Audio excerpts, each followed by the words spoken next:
Today, we're diving into one of the most chilling true crime stories to ever come out of the Philippines. It's a case that has absolutely haunted the public imagination for decades.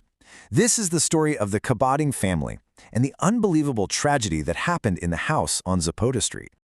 You know, at the very heart of this whole thing is a really disturbing question. In a culture that places so much value on family, what happens with that love, that bond, gets twisted into something dark and possessive? What if a parent never, ever wants to let their child go? The date you need to remember is January 18th, 1961. It started out like any other day, but it was gonna end in an absolute bloodbath. So, we're not actually going to start this story at the beginning. No, we're jumping right into the end. The violent, shocking end. That evening, the quiet of a neighborhood in Makati was just shattered by the sound of gunshots. Okay, so imagine this. The police force their way into a locked room at 1074 Zapote Street. And what they find, it's a scene of just pure carnage. The walls are spattered with blood. The mother, Asuncion Cabading, is slumped against the door, somehow still alive despite having 8 gunshot wounds. Underneath her is her daughter, Lydia, dead, lying on top of her husband's body. And in that same room, the father, Pablo Cabading, is also dead from a gunshot wound that was clearly self-inflicted. A witness reported hearing 4 shots. Just 4. 4 shots that destroyed a family and left behind this horrifying mystery. So you have to ask yourself, right? What on earth could possibly drive a man to shoot his own daughter, his son-in-law, try to kill his wife, and then turn the gun on himself? To even begin to understand, we have to go back in time. Because before all the horror, there was a love story. A story that, believe it or not, started with so much promise, but was really doomed from the very start. So, it's 1960. We've got Dr. Leonardo Kitangon. He's a 35-year-old doctor and a professor. He meets Lydia Cabading, a bright 23-year-old medical intern, and they fall in love. It's the classic story. They'd go to the movies, basketball games. He even brings her home to meet his family. Everything seems perfect. But there was something a little strange about Lydia. People noticed it. She was sweet, for sure, but also incredibly timid and secretive, especially when it came to her family. She always seemed to be on high alert, you know? She'd panic if she was out too late, constantly worrying about what her father, a retired police officer named Pablo, would say. And this contrast right here, it really shows you the heart of the conflict. On one side, you have Leonardo, a man of deep faith who literally carried a rosary for protection. And on the other side, you have Pablo, a man of force who kept a submachine gun around to make sure he was always in control. So when Lydia passed her medical board exams, the couple asked Pablo for his permission to marry. And he said yes. But there was a catch. One huge condition. They had to live with him in the house on Zapote Street.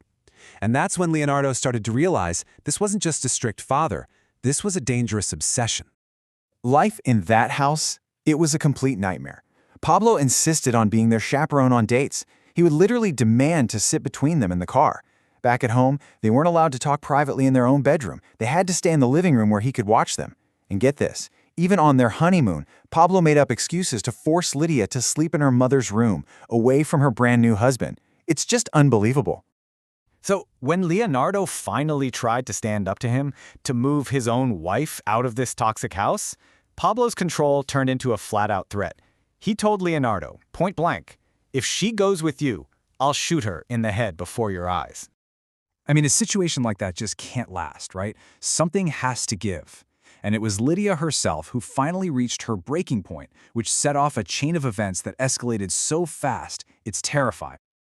Okay, so one day, Leonardo gets his frantic phone call. It's Lydia, who's pregnant now, and she's begging him, "Get me out of here." So he does. He rescues her, takes her to his family's home in Cavite for safety. But just hours later, Pablo shows up at the Katangan house in Manila, demanding to know where his daughter is. When they tell him she's not there, he snaps. He grabs his submachine gun, points it right at Leonardo's brother, and gives the family an ultimatum. Get Lydia back to him by midnight, or else. When Lydia heard what happened, it's like a dam broke. She finally confessed everything to Leonardo's family, saying she'd never, ever been truly happy. And for the very first time, she revealed that her father's so-called fondness for her could turn violent and physical in an instant. Obviously, everyone is terrified. The families decide the only way forward is to negotiate. And this leads to this brief moment of false hope, which just makes the final tragedy even more heartbreaking. So Leonardo's father goes to the house on Zapote Street to try and reason with Pablo. He's expecting a huge fight, right? But he's shocked. He finds Pablo smiling, in a great mood, agreeing to everything. Of course, he says, the young couple should have their own home. The Kitunguin family was just overjoyed. They thought the crisis was finally over. But it was all a sick game. It was a ruse. The very next morning, the phone rings. It's Pablo. He claims his wife is sick and that Lydia needs to come over right away. So Lydia goes back to the house, with Leonardo's brothers, just to pack her things one last time. It was a trap. And it was one she would never, ever escape. And what happened next? Well, that's where we started this story, with the 4 gunshots. But the horror didn't end that night. In the aftermath, the story took on a life of its own, and it began to raise a question so disturbing that most people didn't even want to think about it. See, this tragedy was immortalized. It became a book that was really popular during the martial law era in the Philippines. That theme of tyranny really resonated with people. Then in 1981, it was adapted into a film that's now considered a classic of Philippine cinema. But this film did something revolutionary. It was the first in the country to openly tackle the theme of incest. And that brings us to the ultimate unspoken question, the one that the artists and writers were all wrestling with as they tried to make sense of this crime. Why? Why this level of insane, possessive, violent jealousy from a father towards his own daughter? The film's director suggested the most taboo motive imaginable, an incestuous relationship between Pablo and Lydia. And this theory got a lot more chilling when the author of the book revealed a disturbing detail he'd uncovered. Apparently, without Leonardo or Lydia knowing, Pablo would sometimes hide under their bed while they slept.